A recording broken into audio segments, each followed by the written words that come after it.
Hello, hello, welcome home. I'm so excited about today's show. It's going to surprise you. When I first heard about this, I didn't believe it, so I had to do my own research, and I decided recently that I just had to share it with you. Insisting that a person with dementia use an assistive walking device is actually doing more harm than good. I know, right? Don't send your hate mail just yet. Hear me out on this one. By the end of the show, you'll see. I'm telling the truth. I'm Debra, your host. I have been a train the trainer instructor for the Alzheimer's Association and have owned my own home care business for well over a decade.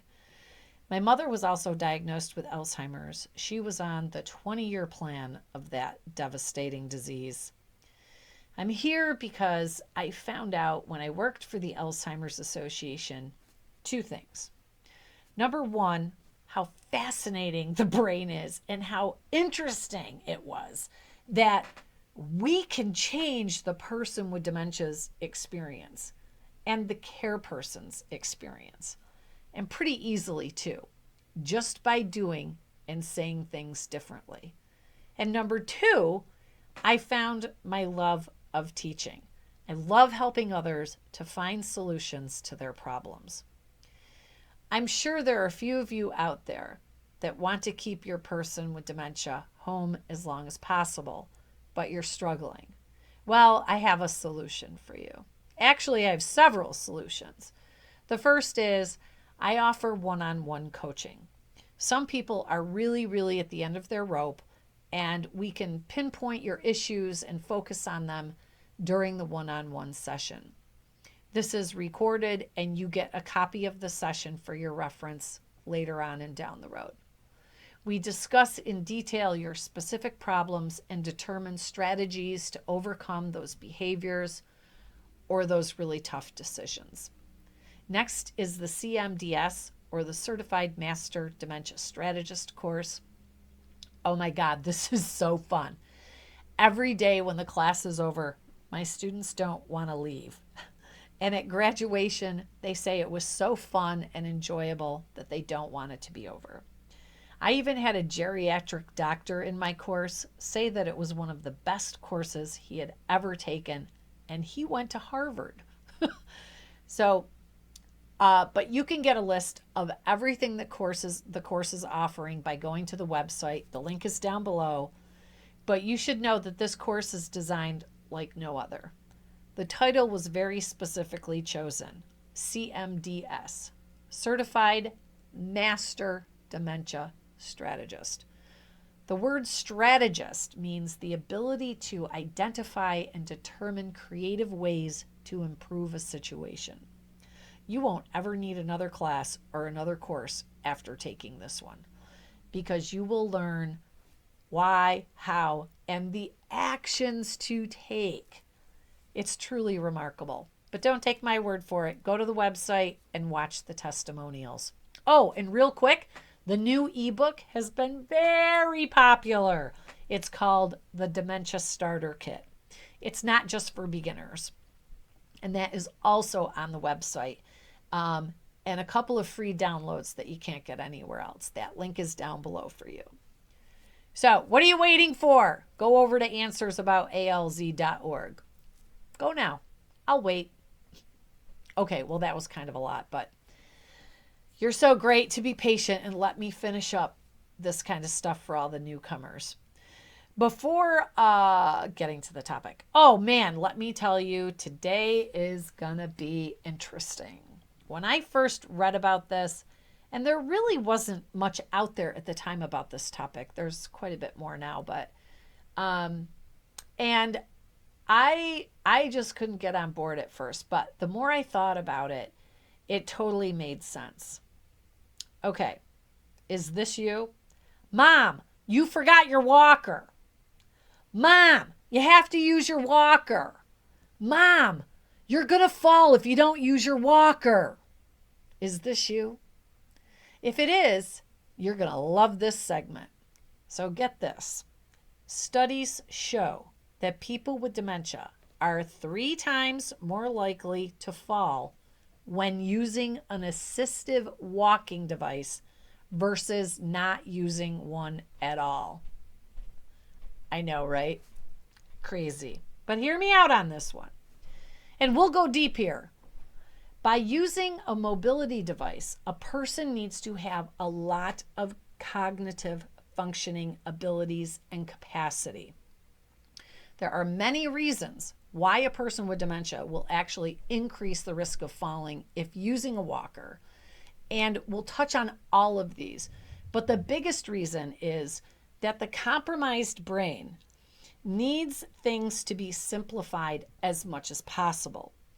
People with dementia cannot and should not be expected to learn new things or new equipment. The brain just can't. It's not possible. But let's consider just the act or task of walking. Let's look at the complexity of walking. Now, this example will be for a cognitively intact person, but let's dissect what is involved just in the ability for the brain to make us walk. So first, the brain must have a reason or a goal in mind to get up and walk.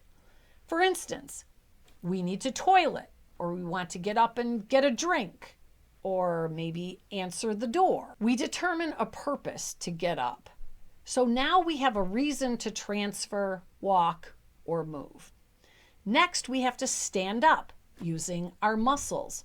Our brain needs to send signals to get erect. Our abdominal, leg, and arm muscles all coordinate to stand. Our feet need to be involved also. How far apart are they? Do we have even pressure between the feet? We must get our balance in order to even stand erect. This alone is a huge amount of coordination for the healthy brain. Just to stand up. During all of this, we need to remember the purpose of standing. Next, we need to begin walking. So we have to take steps. Which foot is going to go first? They don't both go at the same time. They have to take turns. How fast or slow are we going? The brain has to figure all this out. How hard are we placing our feet on the floor? Are we tiptoeing or are we stomping? Are you seeing how complex this can be? It's really complicated.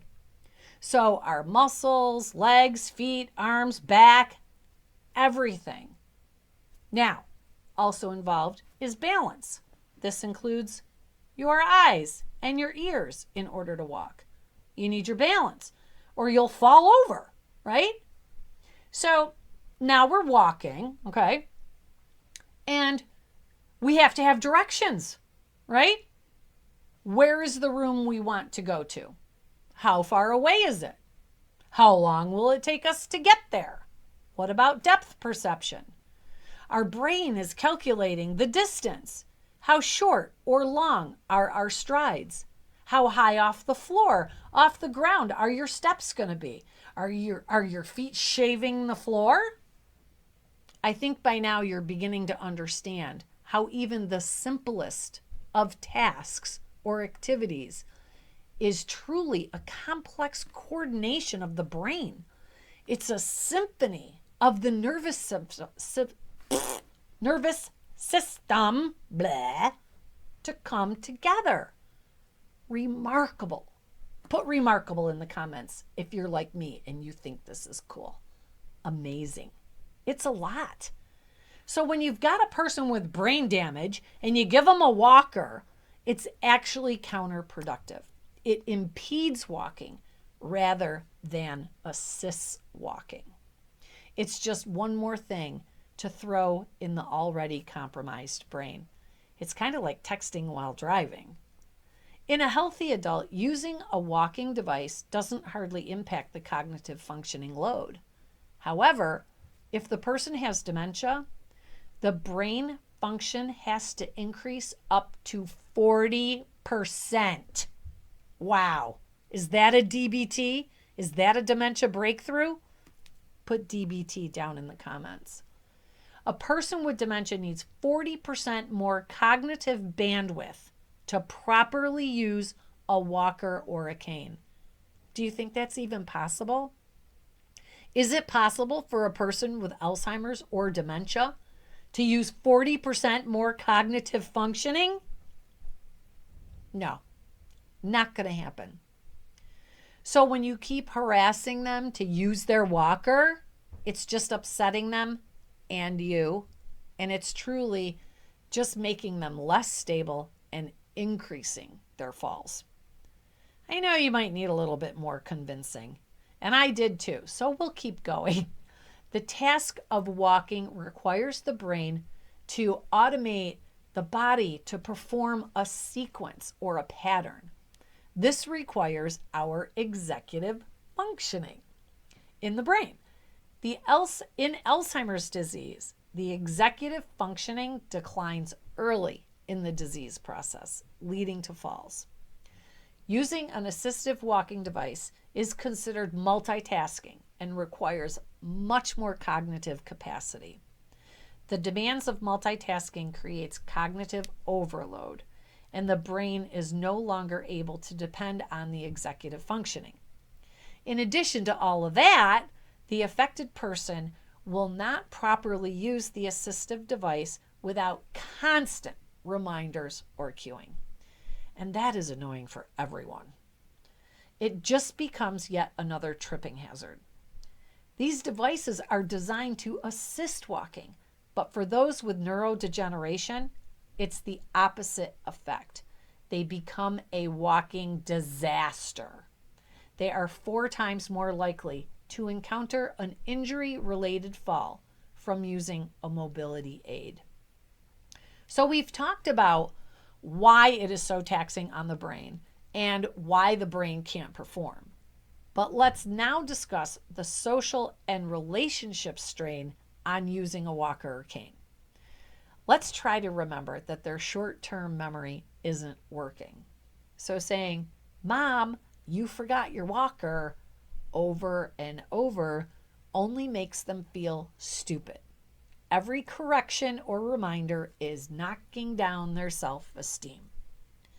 It's our job as a caregiver to build their self-esteem and to use positive communication. That's what a dare giver does. We dare to change our communication. So if after this entire video, you're still going to push that walker on them, at least do it in a positive way. Like, "Hey, Mom, I just got this for you. Do you think you could try it out?" Not, "Hey, stupid, you forgot your walker again." Here's the thing. They're not going to remember to use it. They're not going to use it properly. They don't realize they need to use it. They don't think they need it. So really, come on, stop pushing this issue. Insisting that they use a device that they can't maneuver is just causing more harm than good. That's all for me today. Subscribe, share with your friends, come often, and I will see you next time.